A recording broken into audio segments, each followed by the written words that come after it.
고맙고 영광스럽습니다. 예. 질문 내용은 제가 매일 술 마시는 가족들한테 폭행을 하는 남편이 있다면 스님께서는 그런 남편에게도 참회의 결을 올리라고 증문질서 하셨습니다, 예전에. 근데 뭐 나 같은 여자 만나서 얼마나 힘들었으면 그렇게 매일 두들겨 패고 뭐 그러냐고 이렇게 참회의 기도를 올리라고 증질서 하셨는데요. 수행자적인 관점에서는 약간 이해가 되는데 상식적으로는 좀 이해가 안 되는 면인데요. 그게 분명히 상대방한테 잘못이 있는 게 분명한 경우에도 나를 탓하고 나를 참여하는 것은, 만약에 그 사람이 갑자기 교통사고로 죽었을 경우 나 자신은 최선을 다했다는 홀가분함을 얻기 위해서인가요?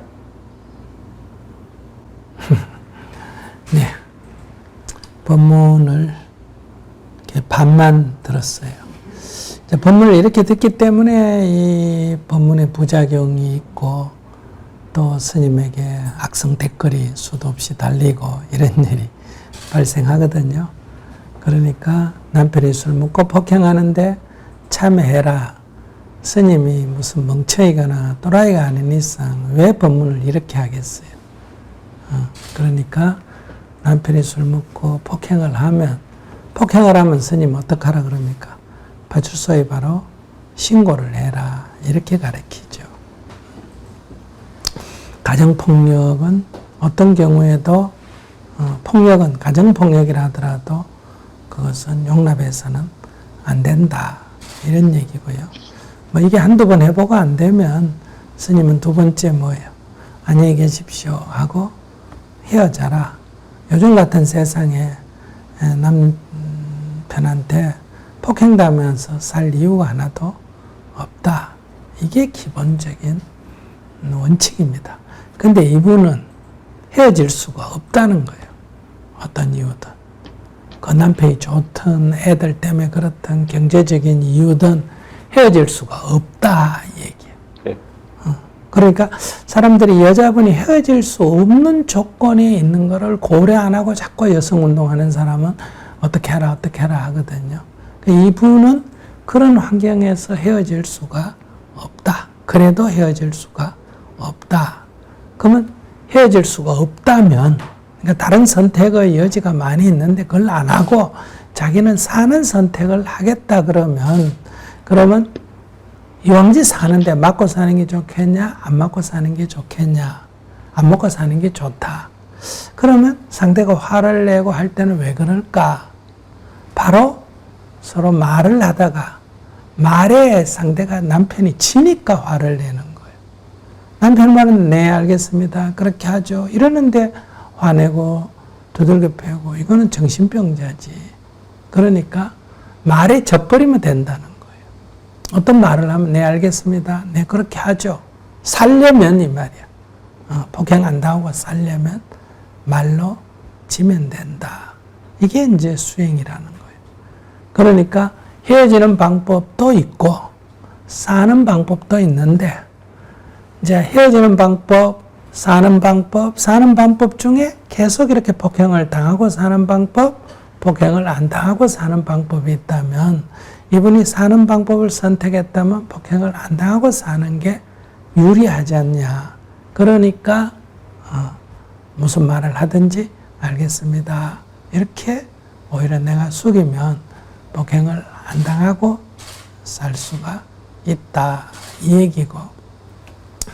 또 이제 술을 먹는다 이럴 때 헤어지면 되는데 같이 살려면, 그러니까 그 같이 사는 이유를 우리가 옆에서 말할 수가 없겠죠.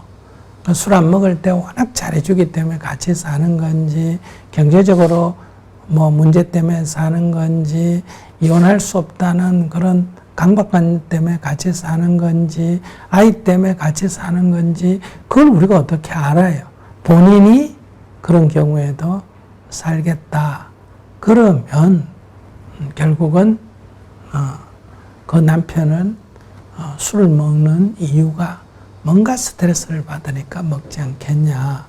그러면 술을 안 먹으면 그게 폭발할 텐데, 그래도 술을 먹고 밖에 가서 해소를 하고 들어오니까 그래도 이나마 생명을 유지하고 사니까 술이 일반적인 게 아니라 그 사람한테는 술이 보약이다.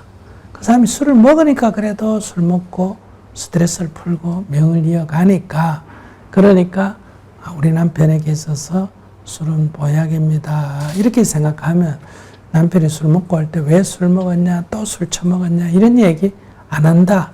아이고, 오늘 늦게 들어오셨네요. 한잔 하셨네요. 부족하면 어떻게 술상 더 볼까요?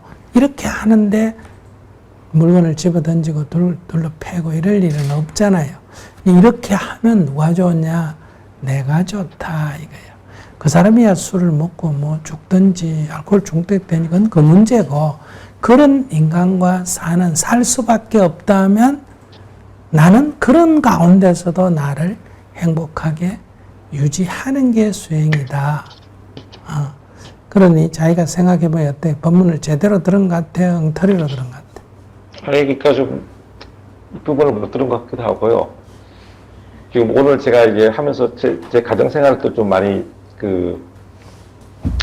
반면교사 삼을 어떻게 해야 될 건지 좀 감을 좀 잡은 것 같습니다.